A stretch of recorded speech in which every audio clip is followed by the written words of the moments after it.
மத்தேயு எழுதின சுவிசேஷம் 15ஆம் அதிகாரம். மத்தேயு 15ஆம் அதிகாரம் 28ஆம் வசனம். உன் விசுவாசம் பெரிது, நீ விரும்புகிறபடி உனக்கு ஆக கடவது. உன் விசுவாசம் பெரிது, நீ விரும்புகிறபடி உனக்கு ஆக கடவது.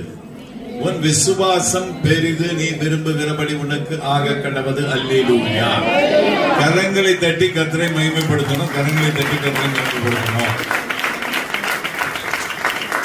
இதில் அடங்கி இருக்கிறதான அர்த்தம் மிக ஆழ்ந்த ஒரு சுவிசேஷம், ஆண்டவருடைய செய்தி இதில் அடங்கி இருக்கிறது. இந்த நாளிலே இதை குறித்து நாம் இதை வெகு விரிவாக பேச முடியாது. ஒரே வார்த்தையில இந்த வசனத்தை தான் சொல்றேன். உனக்கு விசுவாசம் இருந்தால், நீ ஆண்டவருக்குள்ளாக உன்னுடைய விசுவாசத்தை ஆண்டவர் மேல் வைப்பாயே என்றால், நீ விரும்புகிறதெல்லாம் நடக்கும்.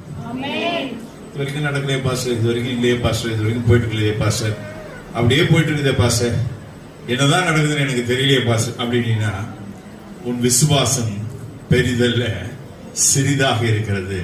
இல்லை என்றால் நீ இன்னும் விசுவாசத்தில் வளரவில்லை என்று அர்த்தம். இல்லை என்றால் உனக்கு விசுவாசமே இன்னும் இல்லை என்று அர்த்தம். இல்லை, ஏதோ ஒரு காரணமாக தடைபட்டுக் கொண்டிருக்கிறது.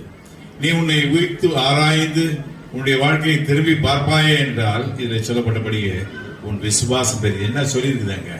இந்த கானானிய ஸ்திரீ கத்திக்கிட்டே பின்னாடியே வரா, சத்தம் போட்டுக்கிட்டே வரா. என் மகளுக்கு கொடிய பிசாசு பிடிச்சிருக்குது, உதவி செய்யுங்க. ஆண்டவரோட கண்டுக்கவே இல்லை. பாட்டுக்கு போயிட்டு இருக்க சீஷர்கள் ஆண்டவரே, என்ன ஆண்டவரே பின்னாடி வருமா, உங்களை அப்படியே பெருங்கூட்டமா வந்துட்டு போது இந்த அம்மா கட்டிக்கிட்டே வருது. அப்ப அவர் சொன்ன ஒரு காரியம் பாருங்க, பிள்ளைகளின் அப்பத்தை எடுத்து நாய்க்குட்டிகளுக்கு போடுகிறது நல்லதல்ல. ஆமென். ஹல்லேலூயா. என்ன ஒரு அற்புதமான வார்த்தை.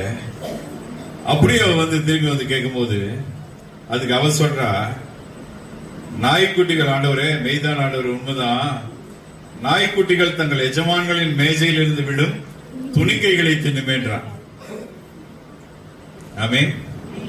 ஒரே ஒரு வார்த்தை சொல்லுங்க, சும்மா என்னோட திரும்பி பாருங்க, உடைய பார்வை படட்டும், நாங்கள் விடுதலை ஆவோம், நாங்கள் சுஸ்தமாவோம். நீங்க தொடரணும்னே இல்லை,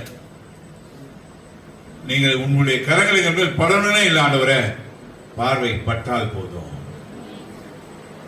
அந்த மாத்திரமே அவனுடைய வல்லமை இறங்கும், நீ சுகமாவா.